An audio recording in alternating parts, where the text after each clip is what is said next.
지나가는 학생들에게 줄이 그어져 있는 요한복음 3장 16절 말씀을 읽어달라고 합니다. 요한복음 3장 16절 말씀 잘 알고 있죠? 네, 무슨 말씀인가요? 하나님이 세상을 이처럼 사랑하사 독생자를 주셨으니 이는 그를 믿는 자마다 멸망하지 않고 영생을 얻게 하려 하심이라. 아멘. 스펄전 목사님의 전도 방법도 이랬습니다. 무작정 달리는 마차에 몰래 타서 중요한 급한 이야기가 있다고 말합니다. 하나님이 당신이 주일에 교회에 나오지 않으면 당장 지옥에 보내겠다고 하십니다. 어떻게 보면 저게 뭐야? 라고 생각될 수도 있습니다. 하지만 앞이 잘 보이지 않는 할머니 그리고 스펄전 목사님에게는 하나의 독특한 전도 방법입니다. 이들은 하나님께서 맡기신 이 전도의 사명을 자신의 방법대로 한 것입니다. 오늘 본문에서는 우리에게도 이처럼 전도자의 일을 하며 직무를 다하라 라고 말씀하고 있습니다. 우리가 읽은 디모데후서는 바울이 영적인 아들인 디모데에게 주는 마지막 유언이자 유서입니다. 로마 감옥에서 이 편지를 쓴 바울은 에베소에서 힘든 목회를 하면서 많은 어려움 가운데 있는 디모데에게 지혜와 위로와 격려가 담긴 말들을 전합니다. 그러면서 어떤 도전과 위협에도 굴하지 말고 목회 사역을 잘해 나갈 것을 권면을 합니다. 그럼 우리는 목회자가 아니니까 듣지 않아도 되겠네 라고 생각하시는 분은 없겠죠. 당연히 이 말씀은 우리 모두에게도 적용되는 말씀입니다. 그렇기 때문에 잘 들을 수 있어야 합니다. 우리가 오늘 4장 1절부터 5절을 읽었지만 오늘 말씀은 3장을 토대로 하여서 전하고자 합니다. 디모데후서의 후반부에 해당하는 3장에서는 우리가 좋은 군사가 되기 위해서는 어떠한 삶을 살아야 하는지를 말하고 있습니다. 먼저 3장 1절부터 5절을 보면 바울은 말세에 고통하는 때가 이를 것임을 말하고 있습니다. 우리 다 같이 3장 1절부터 5절 말씀 제가 한 절도 여러분이 한 절 이렇게 교독하도록 하겠습니다. 제가 먼저 1절 보겠습니다. 너는 이것을 알라 말세에 고통하는 때가 이르러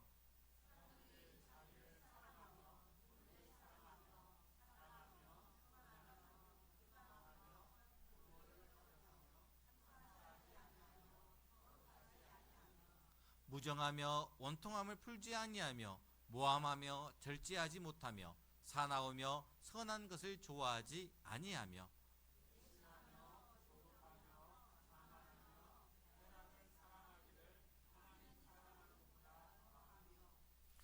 같이 읽겠습니다. 경건의 모양은 있으나 경건의 능력은 부인하니 이 같은 자들에게서 내가 돌아서라. 아멘. 그런데 우리가 이서 보면 특기할 만한 사항이 있습니다. 이러한 타락의 모습을 보이는 사람들이 교회 밖에 있는 불신자들만을 지칭하고 있지 않다라는 사실입니다. 오히려 바울은 교회 안의 배교자들을 염두에 두고서 이러한 타락상을 지적하고 있는 것입니다.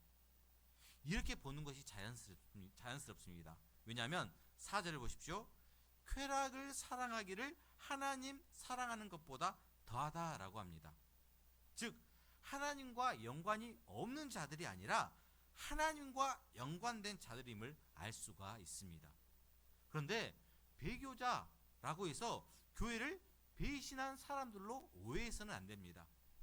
배교자들은 하나님을 사랑합니다 라고 입으로는 고백하지만 전혀 쾌락을 제어하지 못하는 자들입니다. 또한 경건의 모양은 있지만 경건의 능력은 결핍된 자들입니다. 다시 말해서 종교의 테두리 속에는 있지만 마음이 부패하여 믿음에서 떨어진 자들을 말합니다. 바울은 1절의 말세에 대해서 언급을 합니다. 말세란 어떤 때를 말하는 것일까요? 많은 사람들이 말세라고 하면 예수님께서 재림하시기 직전, 즉 종말이 있기 직전의 때로만 알고 있습니다. 그런데 말세는 그때만 말하는 것이 아닙니다. 여러분 말세는 바로 넓은 의미에서 예수 그리스도의 초림부터 시작해서 예수 그리스도의 재림 때까지 이 전 기간을 우리는 말세라고 합니다. 우리가 알고 있는 것은 좁은 의미의 말세겠죠. 즉 예수 그리스도의 재림 직전 일정한 기간을 우리는 알고 있는데, 그것보다 넓은 의미로 어떤 때를 말한다고요? 예수 그리스도께서 오신 초림 때부터 예수님의 재림 직전까지 이 시기를 우리는 말세라고 합니다. 그런데 바울은 자신이 살고 있던 이 시대를 이미 말세의 일부분으로 보았습니다. 그러면서 그때가 고통스럽고 어렵고 위험한 때라고 설명을 하고 있습니다. 우리가 지금 살고 있는 시대도 어떤 시대예요? 그러면 바로 말세입니다. 이 시대가 어떻다고 말하고 있는가요? 2절부터 4절을 보십시오. 자기를 사랑하는 시대, 돈을 사랑하는 시대, 하나님보다 쾌락을 사랑하는 시대가 바로 말세의 시대입니다. 이때 교만하며 비방하며 부모를 거역하며 감사하지 아니하며 등 여러 가지 타락한 모습들도 이 말세의 시대에 나타나는 현상입니다. 결론적으로 말하면 말세를 살아가는 사람들은 바로 자기 중심적이다라는 것입니다. 오늘날 개인주의 속에서 사람들이 하나님과 이웃이 아닌 자신들만을 끔찍히도 사랑하고 있음을 우리는 쉽게 알 수가 있습니다. 만약 여러분에게 가장 소중한 것, 사랑하는 것을 하나님을 위해 바치라고 한다면 여러분은 어떤 선택을 할 것인가요? 엄청 고민이 되고 선택하기가 어려울 것입니다. 소중한 것, 사랑하는 것을 내어주는 것, 이것은 쉽지만은 않다는 것입니다. 이런 면에 있어서 아브라함이 아들 이삭을 바친 것은 우리에게 큰 교훈을 줍니다.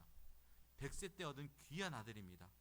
이 아들을 바친 것은 아브라함에게 엄청난 믿음이 있음을 보여줍니다. 이렇게 할 수 있었던 것은 자기가 사랑하는 자식보다 하나님을 더 사랑하는 마음이 있었기 때문에 가능한 일입니다. 즉 하나님을 사랑하지 않고 하나님 사랑과 대조되는 자기 사랑은 어떤 의미에서 보면 모든 악덕의 근원이 됩니다. 돈을 사랑하는 것과 쾌락을 사랑하는 것도 결국에는 뭐예요? 자기 자식 사랑에서 비롯되는 것이기 때문입니다. 우리 모두도 이런 말세의 시대를 살아가고 있습니다.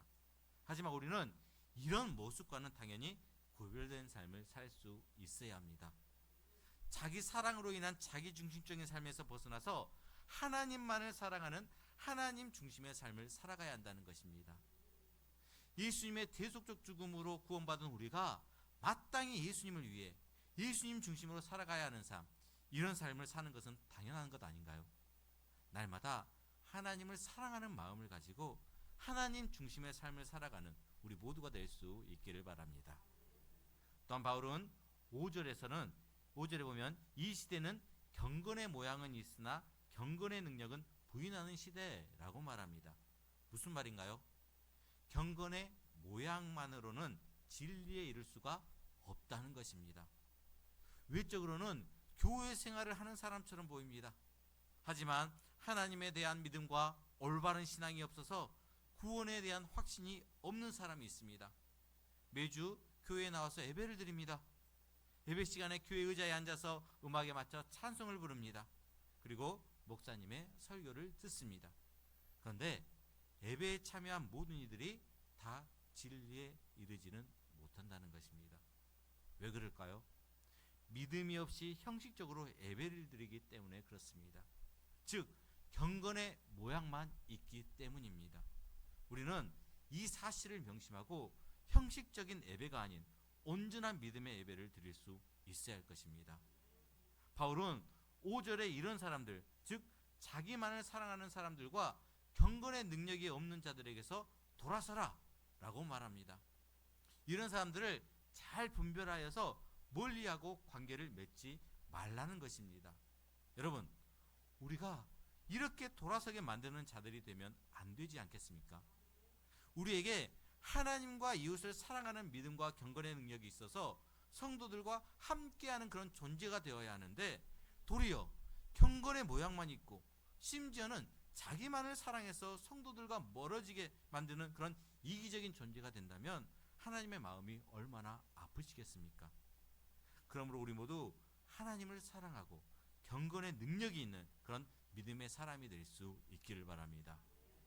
그럼 우리가 경건의 능력을 갖기 위해서는 무엇을 해야 할까요?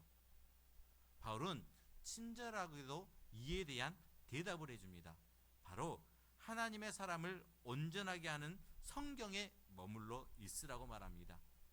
성경만이 우리를 경건하게 하고 진리에 도달하는 삶을 살게 하는 유일한 지침서입니다. 이 사실을 믿으십니까? 우리 3장 14절부터 17절 말씀도 제가 한 절, 여러분이 한 절 이렇게 교독하겠습니다.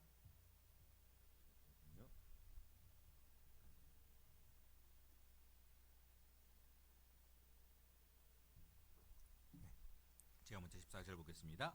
그러나 너는 배우고 확신한 일에 거하라. 너는 내가 누구에게서 배운 것을 알며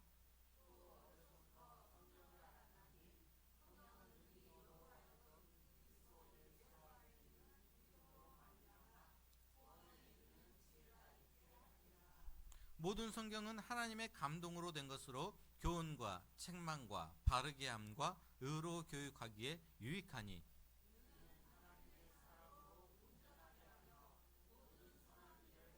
능력을 갖추게 하려 함이라. 아멘. 14절에서 바울은 배우고 확신한 일에 거하라고 합니다. 배우고 확신한 일이란 가르침을 통해서 깨달아 믿게 된 진리를 말합니다. 즉 이렇게 깨달아 믿게 된 진리 안에 거해야 한다라는 것을 강조하고 있습니다. 바울이 디모데에게 한 말인데 그럼 디모데는 무엇을 배워서 진리를 깨달을 수 있었을까요? 그것은 바로 어려서부터 배운 성경입니다. 외조모 루이스와 어머니 유니게를 통하여 디모데는 어려서부터 성경을 알아왔습니다. 이런 면에서 자녀들의 성경 교육은 어렸을 때부터 해야 한다는 것을 우리는 알 수 있어야 합니다.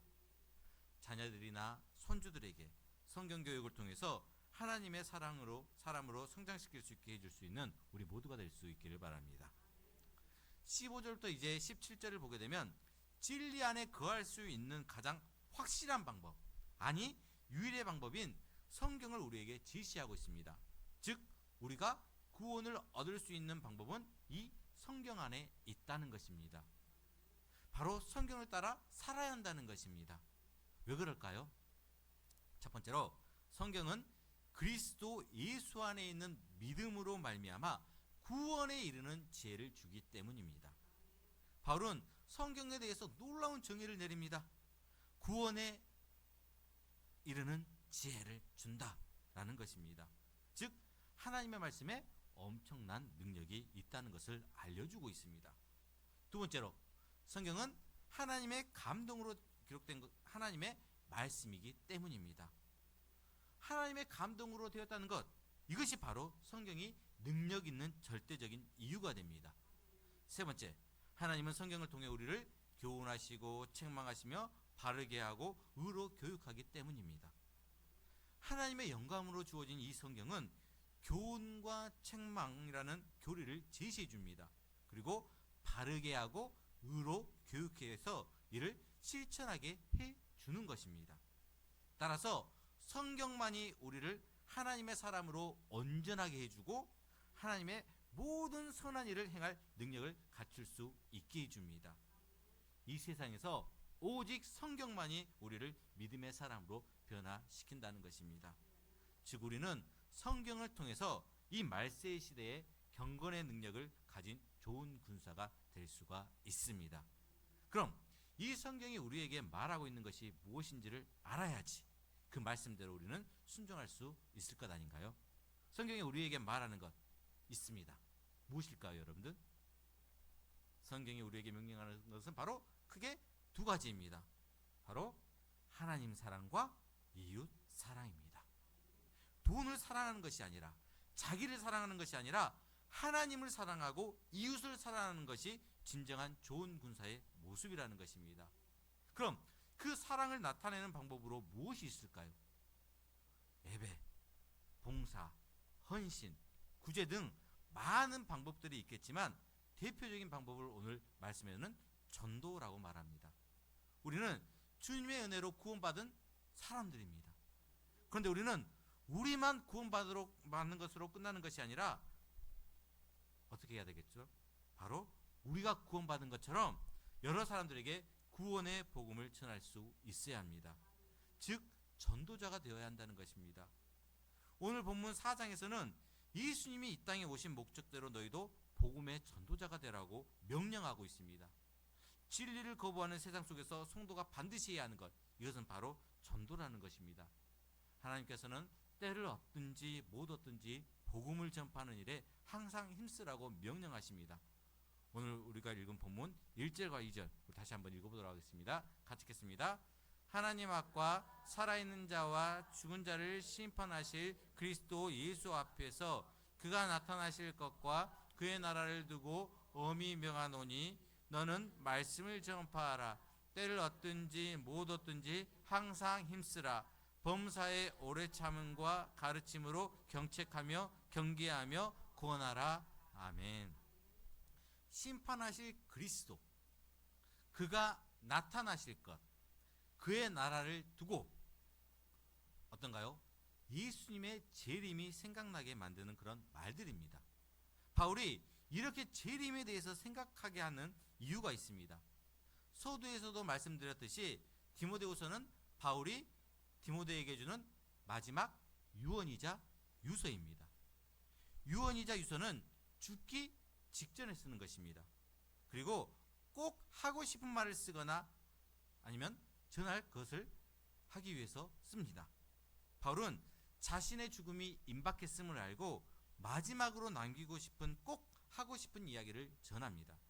이 당시에는 주님이 다시 오신다고 약속했기 때문에 사람들이 얼마 지나지 않아서 주님이 오실 것이다 라는 그런 희망을 가지고 있던 시대를 살고 있었습니다. 그래서 주님이 오시기 전에, 재림하시기 전에 꼭 해야 할 것이기 때문에 재림에 대해서 상기시키면서 이 말씀을 하고 있는 것입니다. 바울은 이렇게 예수님의 재림을 상기시키면서 너는 말씀을 전파하라. 때를 얻든지 못 얻든지 항상 힘쓰라 라고 함으로써 복음을 전파할 것을 명령하고 있습니다. 그런데 이 명령이 그냥 명령만 하는 것이 아닙니다. 바로 엄히 명령합니다. 엄히 명령한다는 것은 어떤 경우에도 꼭 지켜야 할 것을 강조하는 것입니다. 즉 사활을 걸 만큼 중요하기 때문에 매우 강력하게 강조하는 것입니다. 다시 말하면 바울은 재림신앙을 상기하면서 진리를 거부하는 이 세상 속에서 성도가 반드시 해야 할 것은 바로 전도다라고 말하고 있습니다. 전도는 이 세상 누구에게나 주어져 있는 사명입니다. 소명을 받은 하나님의 백성에게 주어져 있는 사명입니다. 하나님을 사랑하는 자녀들이면 당연히 해야 하는 사명입니다. 그런데 우리는 이에 대해서 다르게 생각하는 경향이 있습니다. 전도란 신앙의 완성에 이른 사람들이나 할 수 있는 것이라고 생각한다는 것입니다. 또한 전도하는 것보다는 전도의 열매를 얼마큼 맺혔는가 하는데 관심을 집중하는 경향이 있습니다. 성경에서는 분명히 우리에게 전파하라, 때와 상관없이 항상 힘쓰라고 명령을 합니다. 특정한 사람에게 전도 사역을 맡기거나 전도의 열매의 양이 중요하다라고 성경은 말하고 있지 않습니다. 즉 전도란 주를 믿는 성도에게 있어서 기본적인 생활 양식으로 자리 잡아야 할 행동 지침인 것입니다. 여러분은 이 명령에 온전히 순종하고 있습니까? 아니면 신앙의 완성에 이른 사람에게만 주신 것이라고 여기며 이 명령을 거부하고 있습니까? 하나님은 하나님 나라의 백성이 된 우리 모두에게 이 명령을 주셨습니다. 우리는 이 명령을 따라서 교회 안에서나 밖에서 항상 말씀을 전해야 합니다. 그 말씀을 사람들이 들을 수 있도록 범사에 오래 참고 가르침으로 책망하며 경계하고 권면할 수 있어야 한다는 것입니다. 미국의 35대 대통령 케네디는 이런 말을 했습니다. 만일 눈먼 자가 화염에 떨어질 위험한 지경에 있다면 당신은 가만히 앉아서 평안할 수가 있겠는가? 이 말은 주님의 재림의 때가 임박하여서 내 가족, 내 친구, 내 주변의 사람들이 영벌에 처할 위기에 있는데 어찌 팔짱만 끼고 가만히 앉아 있을 수 있겠느냐라는 것과 같은 말입니다. 여러분, 전도에서 가장 중요한 것은 전도의 필요성을 깨닫는 것입니다. 세미나에서 훌륭한 전도의 지침을 따로 교육받지 않아도 한 영혼을 사랑하는 그런 열정만으로 전도는 가능한 것입니다. 복음을 전파하는데 이것저것 따지거나 핑계대서는 안 됩니다. 누가복음 9장 62절은 이렇게 말합니다. 우리 같이 한번 읽어볼까요? 같이 읽겠습니다. 시작.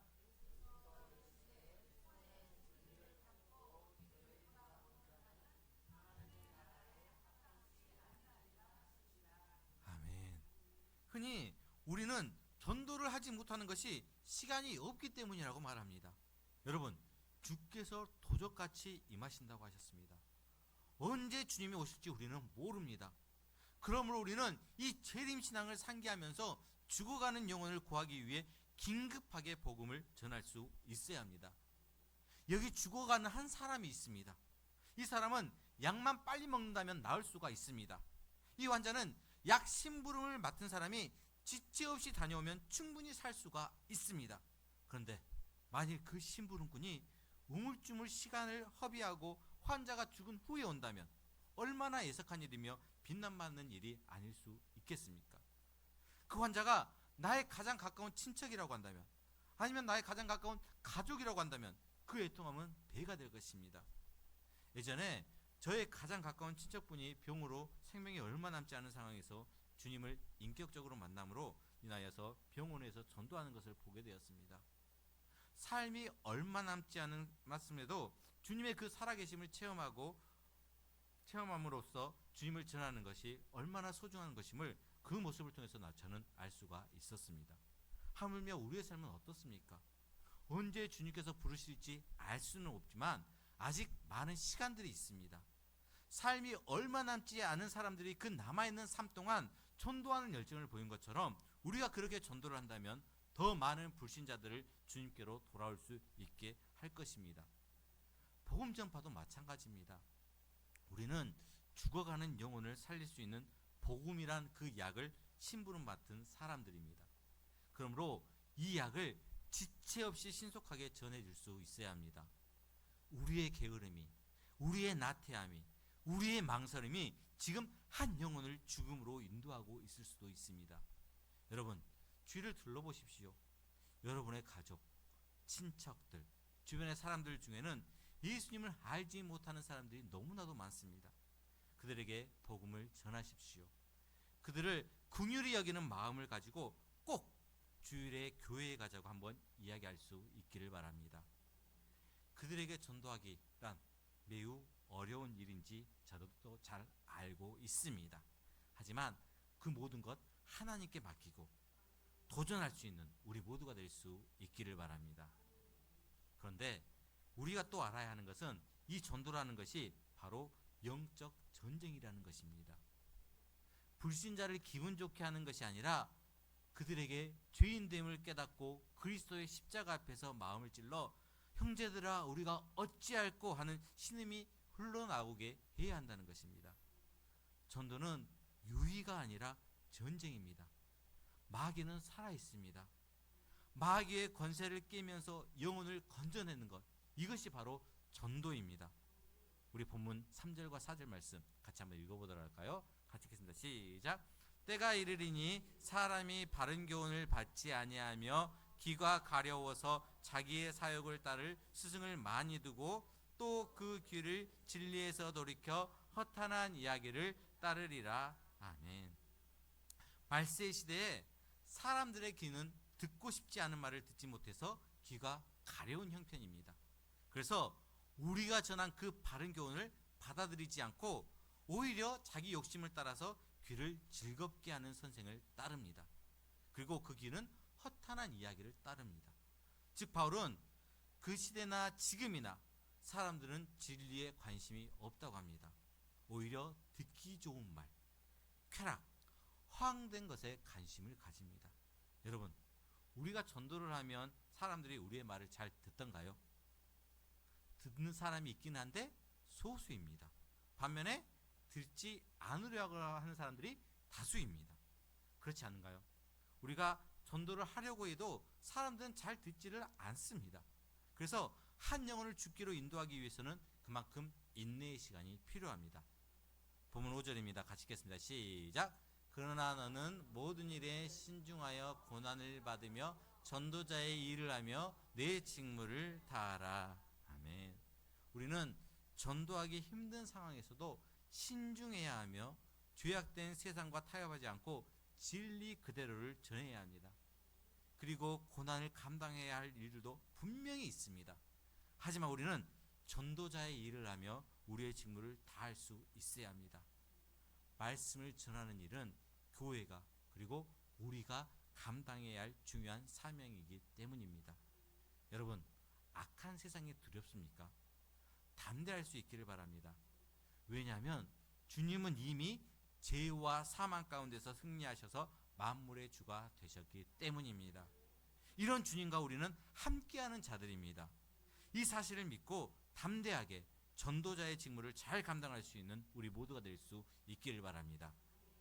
바울은 이런 유언적 메시지를 전한 후에 자신의 죽음 앞에서 유명한 신앙 고백을 하게 됩니다.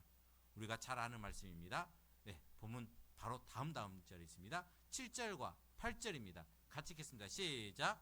나는 선한 싸움을 싸우고 나의 달려갈 길을 마치고 믿음을 지켰으니 이제 후로는 나를 위하여 의의 면류관이 예비되었으므로 주 곧 의로우신 재판장이 그날에 내게 주실 것이며 내게만 아니라 주의 나타나심을 사모하는 모든 자에게 도니라. 아멘. 지금까지 선한 싸움을 싸우고 달려갈 길을 마쳤기에 후로는 의의 면류관이 예비되었다고 고백을 합니다. 그리고 의로우신 재판장이신 우리 주님이 이것을 바울뿐만 아니라 주님의 재림을 사모하면서 주의 일을 감당하는 자, 즉 복음 전파의 사명을 잘 감당하는 모든 자에게 주실 것입니다. 이런 신앙 고백이 바로 우리 모두의 고백이 되기를 진심으로 바랍니다. 이제 말씀을 맺도록 하겠습니다. 우리는 말세를 살아가고 있습니다. 이 말세의 세상은 하나님을 사랑하지 않고 자신만을 사랑합니다. 그래서 하나님보다 쾌락을 사랑하면서 경건의 능력을 보이지 않고 경건의 모양만을 나타냅니다. 우리가 이런 시대 상황에 발맞추어 똑같이 살아가서는 안 됩니다. 우리는 경건의 능력을 갖추고 하나님을 사랑하며 나가야 합니다. 그런데 그 경건의 능력을 갖추기 위해서는 우리는 성경, 즉 하나님의 말씀이 필요하고 그 말씀대로 살아가야 합니다. 그런데 그 말씀 중 중요한 명령 한 가지가 바로 전도입니다. 주님이 재림, 그 재림이 오기 전에 우리는 한 사람이라도 하나님께로 인도할 사명이 있습니다. 이 직무를 우리는 잘 감당할 수 있어야 합니다. 그런데 이 직무를 잘 감당할 때 사람들이 듣지 않고 오히려 고난을 줄 수도 있습니다. 하지만 이 직무를 잘 감당할 때 우리는 생명의 면류관, 의의 면류관을 얻을 수가 있을 것입니다. 제가 이제 이 성민교회를 부임하고 여러분과 함께 하고 싶은 것 중 하나가 바로 이 말씀 전파 그리고 전도의 사명, 이것을 잘 감당하는 것입니다. 우리는 우리만 구원받는 것으로 끝나는 것이 아니라 주변에 믿지 않는 자들에게 복음을 전해서 함께 구원받을 수 있게 해야 합니다. 여러분, 우리 코로나 시대에 한번 생각해 보십시오.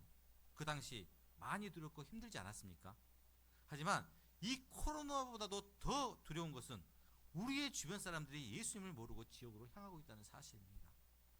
우리가 이 사실을 알고 마지막까지 구원의 소망을 붙들고 끝까지 말씀을 전파하고 전도하며 나갔으면 얼마나 좋겠습니까? 예수님이 명령하신 이 사명 충성스럽게 잘 감당해서 의의 면류관 꼭 받기를 소망하며 전도의 삶을 보여주신 예수님의 이름으로 축원합니다.